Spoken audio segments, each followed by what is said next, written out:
আসসালামু আলাইকুম। আমন্ত্রণ জানাচ্ছি জাগো ফুটবলে। আপনাদের সাথে আছি মমতাজ শাহিন রুম্পা। শুরুতেই জানাবো আপডেট। স্পেনকে অভিনন্দন জানিয়ে মেসি বললেন, ক্ষত শুকাতে সময় লাগবে। মেসিকে ছাড়াই দেশে ফিরল আর্জেন্টিনা দল। কি কারণে আর্জেন্টিনার কোচিং ছাড়ার ইঙ্গিত দিলেন স্কালোনি। বিশ্বকাপ ট্রফি হাতে দেশে ফিরল স্পেন, মাদ্রিদের লাখো মানুষের ঢল। এবার বিস্তারিত। নিজের সম্ভাব্য শেষ বিশ্বকাপটা শিরোপায় রাঙানোর খুব কাছে গেলেও শেষ পর্যন্ত পারলেন না লিওনেল মেসি। শেষ বাধা অতিক্রম করার পরীক্ষায় স্পেনের সঙ্গে পেরে ওঠেনি তার দল আর্জেন্টিনা। ফাইনালে 1-0 গোলে ভেঙেছে টানা দ্বিতীয় বিশ্বকাপের স্বপ্ন। টুর্নামেন্ট জুড়ে দুর্দান্ত পারফরমেন্সে আর্জেন্টিনার সেরা পারফর্মার ছিলেন মেসি। বয়সের কাঁটা 39 পেরিয়েও তিনি বিশ্বকাপে করেছেন 8 গোল, সতীর্থদের দিয়ে করিয়েছেন আরও 4 গোল। সব মিলে বিশ্বকাপে 21 গোল ও 12 অ্যাসিস্ট তার নামের পাশে। তবু আরও একবার বিশ্বকাপ ট্রফিটা উঁচিয়ে ধরতে না পারার বেদনাই তার কাছে অনেক বেশি। সামাজিক যোগাযোগ মাধ্যম ইনস্টাগ্রামে দেওয়া এক বিশদ বার্তায় সেই কষ্টের কথাই লিখেছেন আর্জেন্টাইন মহাতারকা। একই সঙ্গে স্পেন দলকে অভিনন্দন জানাতেও ভোলেননি তিনি। ব্যথাটা অনেক গভীর এবং এই ক্ষত শুকাতে অনেক সময় লাগবে, কিন্তু আমি ভালো স্মৃতিগুলোকেই আঁকড়ে ধরে রাখতে চাই। যে ম্যাচগুলোতে আমরা সবটুকু উজাড় করে দিয়ে ঘুরে দাঁড়িয়েছিলাম, যা চিরকাল আমাদের স্মৃতিতে অমলিন থাকবে। একটি পুরো দেশের সমর্থন, যারা এই দলের পরিশ্রম ও প্রচেষ্টার সঙ্গে মিলে আমাদের আবারও বিশ্বের সেরাদের মধ্যে জায়গা করে দিয়েছিল। আজ আমরা যা করেছি তার মূল্যায়ন করা কঠিন, কিন্তু এই দলটি টানা 2টি বিশ্বকাপ ফাইনালে পৌঁছেছে। প্রতিটি শুভেচ্ছা এবং বার্তার জন্য হৃদয় থেকে অনেক ধন্যবাদ। আবারও আমরা দেশ হিসেবে একত্রিত হতে পেরেছি এবং সবাই একসাথে থেকে আর্জেন্টাইন হওয়ার বিশাল গর্ব ভাগ করে নিয়েছি। আমি চ্যাম্পিয়ন হওয়ার জন্য স্পেনকেও অভিনন্দন জানাতে চাই। 4 বছর আগে যে দেশে কোটি কোটি মানুষের বাঁধ ভাঙা বিজয় উল্লাস হয়েছিল, এবার বিশ্বজয় সেই ট্রফি ধরে রাখতে না পারার গ্লানি নিয়ে দেশে ফিরেছে আর্জেন্টিনা দল। যুক্তরাষ্ট্রের মাটিতে ফিফা বিশ্বকাপের মেগা ফাইনালে স্পেনের কাছে 1-0 ব্যবধানে হেরে স্বপ্নভঙ্গের পর নিজ দেশে ফিরেছেন স্কালোনি শিষ্যরা। তবে রানার্স আপ হয়ে দেশে ফিরে এই দলে ছিলেন না দলের সবচেয়ে বড় তারকা অধিনায়ক লিওনেল মেসি এবং আরও কয়েকজন ফুটবলার। সোমবার বুয়েনোস আইরেসের এজেইজা আন্তর্জাতিক বিমানবন্দরে অবতরণ করে আর্জেন্টিনার পুরো দল রানওয়েতে কোচ লিওনেল স্কালোনি এবং দলটিকে লাল গালিচা সংবর্ধনা ও মিলিটারি ব্যান্ড দিয়ে স্বাগত জানায় উরুগুয়ান ফুটবলার অ্যাসোসিয়েশন। তবে আর্জেন্টাইন ফুটবল অ্যাসোসিয়েশন আগে নিশ্চিত করেছিল যে স্কোয়াডের সব সদস্য এই ফ্লাইটে থাকবেন না। অধিনায়ক লিওনেল মেসি বিমানে না থাকায় বিমানবন্দরে তাকে নামতে দেখা যায়নি। তিনি সহ দলের কিছু খেলোয়াড় যুক্তরাষ্ট্রেই থেকে গেছেন। এজেইজা বিমানবন্দরের কাছে জাতীয় দলের অনুশীলন ক্যাম্পের বাইরে বৃষ্টি ও শীতের চরম প্রতিকূল আবহাওয়া উপেক্ষা করে ভিড় জমান হাজার হাজার আলবিসেলেস্তা সমর্থক। নীল সাদা ছাতা আর জাতীয় পতাকা হাতে ফুটবলারদের ধন্যবাদ জানাতে হাজির হন তারা। রোববার রাতে ফাইনাল শেষের পরপরই বুয়েনোস আইরেসের ঐতিহ্যবাহী ওবেলিংস চত্বরে জমায়েত হন হাজারো সমর্থক। আতশবাজি ফুটিয়ে ও গান গিয়ে দীর্ঘ সময় ধরে রানার্স আপ দলটিকে তারা অভিবাদন জানান। তবে রাতে শেষ ভাগে এই উদযাপনের মাঝে কিছুটা অপ্রীতিকর পরিস্থিতি তৈরি হয়। বেশ কিছু উচ্ছৃঙ্খল সমর্থকদের সাথে পুলিশের সংঘর্ষ শুরু হলে পরিস্থিতি নিয়ন্ত্রণে police water cannon, tear gas এবং রবার বুলেট ব্যবহার করে। আর্জেন্টাইন পুলিশের তথ্য অনুযায়ী এই ঘটনায় অন্তত 15 জনকে আটক করা হয়েছে। মাঠে হার জিত যাই ঘটুক, আবেগটা লুকিয়ে রাখতে পারদর্শী ছিলেন আর্জেন্টিনার বিশ্বকাপ জয়ী কোচ লিওনেল স্কালোনি। কিন্তু বিশ্বের মাত্র দ্বিতীয় কোচ হিসেবে দুবার বিশ্ব চ্যাম্পিয়ন হওয়ার সুযোগ হারিয়ে তার সংবাদ সম্মেলন থেকে কাঁদতে কাঁদতে বের হয়ে যাওয়ার দৃশ্যটা নতুন। এর আগে স্কালোনি ডিসেম্বরের চুক্তির মেয়াদ শেষে আর্জেন্টিনার কোচিং ছাড়ার ইঙ্গিত দিয়েছেন। গতকাল 2026 আসরের ফাইনালে স্পেনের কাছে 1-0 গোলে হেরেছে আর্জেন্টিনা।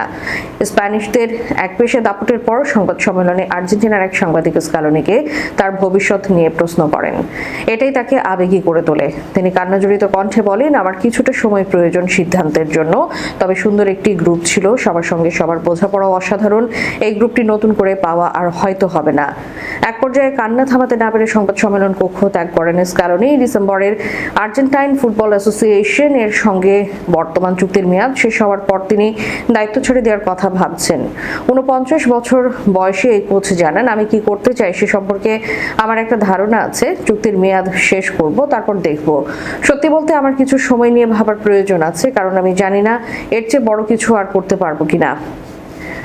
2022 বিশ্বকাপ জয়ী কোচের এই মন্তব্য শুধু অর্জিত সাফল্য এবং তার অধীনে আর্জেন্টিনার 4টি শিরোপা জয় নিয়ে নয়, বরং তিনি যে দলটি গড়ে তুলেছেন সেটিকেও ঘিরে।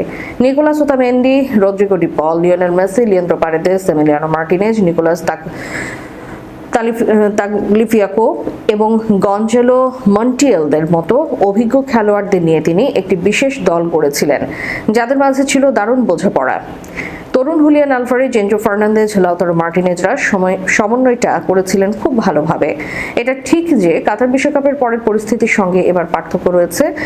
আগামী বিশ্বকাপ অনুষ্ঠিত হবে আরও 4 বছর পর। সে সময় বয়সের কারণে বর্তমান দলের অনেক অভিজ্ঞ ফুটবলারকে দলে রাখা কঠিন হবে।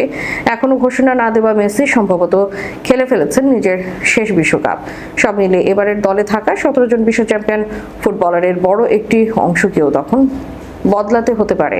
অর্থাৎ সামনে অপেক্ষা করছে বড় ধরনের প্রজন্ম পরিবর্তনের চ্যালেঞ্জ। এই প্রসঙ্গে স্ক্যালোনি বলেন, এগিয়ে যেতে হলে অনেক কিছু লাগে। সবচেয়ে বড় বিষয় হলো নিজেকে আবার নতুন করে গড়ে তোলা, এমন একটি দল আবার তৈরি করা। এমন একটি দল বারবার তৈরি হয় না, আর সেটাই আমার হৃদয়কে সবচেয়ে বেশি কষ্ট দেয়। আলবিসেলেস্তাকে টানা 2টি বিশ্বকাপ ফাইনালে তোলা এই কোচের জন্য বিদায়ের ইঙ্গিত অবশ্য নতুন নয়। এর আগে তার এমন ঘোষণা ছিল আরও আচমকা ও ভক্তদের জন্য ধাক্কা খাওয়ার মতো। 2023 সালের নভেম্বরে বিশ্বকাপ বাছাই পর্বে মারাকানায় ব্রাজিলকে হারানোর পর স্ক্যালোনি বলেছিলেন, এই সময় আমার অনেক কিছু নিয়ে ভাবার আছে। এই খেলোয়াড়রা আমাকে অনেক কিছু দিয়েছে, এটা বিদায় নয়, তবে আমার ভাবতে হবে, কারণ প্রত্যাশার মানদণ্ড এখন অনেক উঁচু। জয় ধরে রাখা কঠিন, আর খেলোয়াড়রা সেটাকে আরো কঠিন করে তুলেছে। যদিও পরে 2024 সালে তিনি শেষ পর্যন্ত চুক্তির মেয়াদ বাড়িয়ে 2026 সালের ডিসেম্বর পর্যন্ত করেন। তবে সেই সময় 2018 সাল থেকে জাতীয় দলের দায়িত্ব পালন করতে গিয়ে মানসিক ক্লান্তি এবং নতুন চুক্তি নিয়ে দীর্ঘ আলোচনার কারণে তিনি নিজের ভবিষ্যৎ নিয়ে দ্বিধায় ছিলেন। সেই পরিস্থিতি এখন কিছুটা ভিন্ন। বিশ্বকাপ শুরুর আগে আলোচনা চলছিল আর্জেন্টিনা আবার শিরোপা জিতলে নতুন চুক্তি চূড়ান্ত হতে পারে। তবে একই সঙ্গে স্ক্যালোনি প্রকাশ্যে ইঙ্গিত দিয়েছিলেন, দায়িত্বে থাকলে তাকে নতুন করে একটি দল করতে হবে। মেটলাইফ স্টেডিয়াম ছাড়ার আগে তিনি বলেন, আমি বিষয়টিকে খুব জটিল বলে মনে করি না, তবে প্রতিটি প্রতিক্রিয়ারই একটি শেষ আছে। এই যাত্রা ছিল অসাধারণ, অবিশ্বাস্য। ডিসেম্বর পর্যন্ত আমরা লড়াই চালিয়ে যাব। কথাগুলো বলার সময় আবেগে ভেঙে পড়েন স্ক্যালোনি। সব মিলে আর্জেন্টিনা জাতীয় দলের প্রধান কোচ হিসেবে স্ক্যালোনির শেষের সময় ঘনিয়ে আসার ইঙ্গিতটা হয়তো দ্রুতই বাস্তব রূপ নেবে।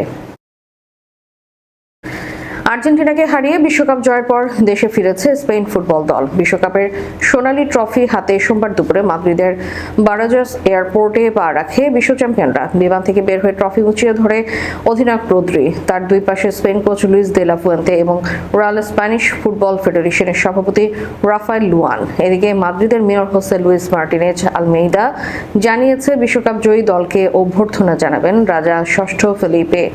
এরপর খোলা ছাদের বাসে বিজয় প্যারেডে অংশ নেবেন খেলোয়াড়রা।